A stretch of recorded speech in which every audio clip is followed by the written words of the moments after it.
دیا جاتا ہے۔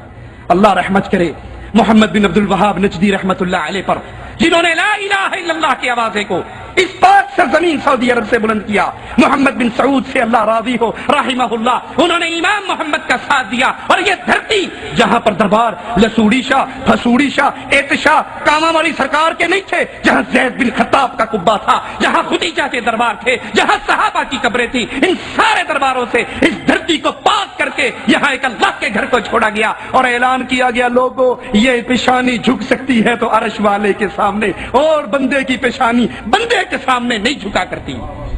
اللہ رحمت کرے امام عبدالعزیز آل سعود رحمت اللہ علیہ پر، جس نے ایک بار پھر اس دھرتی کو شرک سے پاک کیا، اور رب کے گھر میں کھڑے ہو کر رب سے ڈر کر کہتا ہوں اللہ کی قسم کائنات کی سیر کر لو، آپ کو امام عبدالعزیز رحمہ اللہ کی اس پاک سرزمین کے علاوہ کوئی دھرتی نظر نہیں آئے گی جہاں پر اللہ کے ساتھ کسی اور کو شریک نہ کیا جائے۔ یہ وہ دھرتی ہے جہاں پہ گردن جھکتی ہے تو اللہ کے سامنے آواز بلند ہوتی ہے تو اللہ کے نام کی، اللہ کے علاوہ کسی اور کی درگاہ نہیں ہے اس دھرتی کو پاک کر۔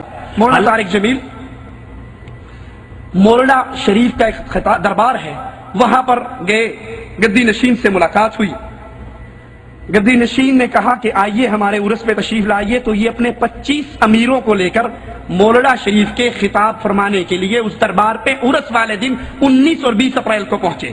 صاحب وہاں پر پہنچے اور گدی نشین نے مولانا طارق جمیل کے بارے میں کہا کہ میں نے صاحبزادہ حفیظ الرحمان بریلوی کی تقریر سنی اور مولانا طارق جمیل کی تقریر سنی، ایک بریلوی کی تقریر سنی، ایک دیوبندی حضرت کی تقریر سنی، مجھے ان دونوں کے درمیان حد دیوار، فاصل، بننا، کہتا یہ بڑے لفظ ہیں، مجھے تھوڑی سی بننی بھی نظر نہیں آئی۔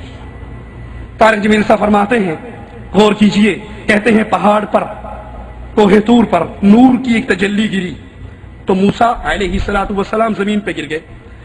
موسیٰ علیہ السلام کوہ طور پہ پڑنے والی تجلی کو برداشت نہیں کر سکے، یہ اس کی پرواز تھی، اور میرے نبی کی پرواز کیا تھی کہ اللہ نے عرش پہ اپنے حبیب کو بلا کر کیا کہا یا حبیبی ادنو منی، اللہ کے نبی عرش پہ پہنچ گئے، اللہ بھی عرش پہ ہے، نبی بھی عرش پہ ہے، اور اللہ کہہ رہا ہے میرے حبیب اور آگے آ جاؤ، اللہ نبی کھسک کے تھوڑے جگہ ہوندے نے، وہ پھر کہتا ہے اور آگے آ جاؤ یا حبیبی ادنو منی، نبی اور آگے ہوتے ہیں، اللہ پھر کہتا ہے یا حبیبی ادنو منی، اے میرے حبیب اور آگے آ جاؤ۔ انا للہ و انا الیہ راجعون۔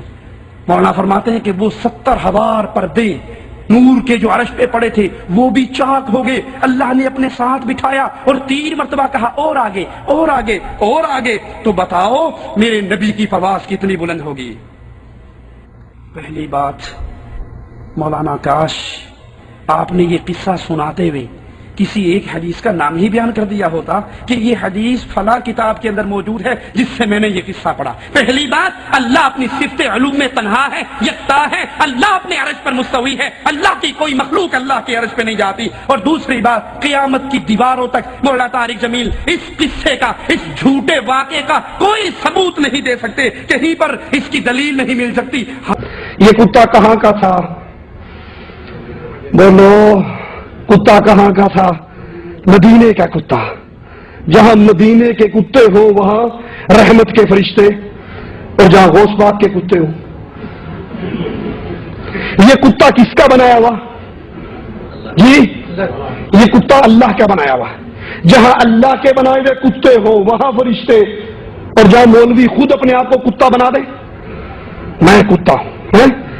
یہ احمد رضا خان صاحب بریلوی ہدائی کے بخشش صفحہ 60 پر کہتے ہیں تیرا یہاں کون پوچھتا ہے اے رضا، تجھ جیسے 1000 کتے پھرتے ہیں۔ وہ کہتے میں بھی کتا ہوں۔ الیاس قادری صاحب کہتے ہیں کہ میں تو غوث پاک کے کتوں کا بھی کتا ہوں۔ اب جو اذان سے پہلے درود پڑھتا ہے وہ بدعت ہے۔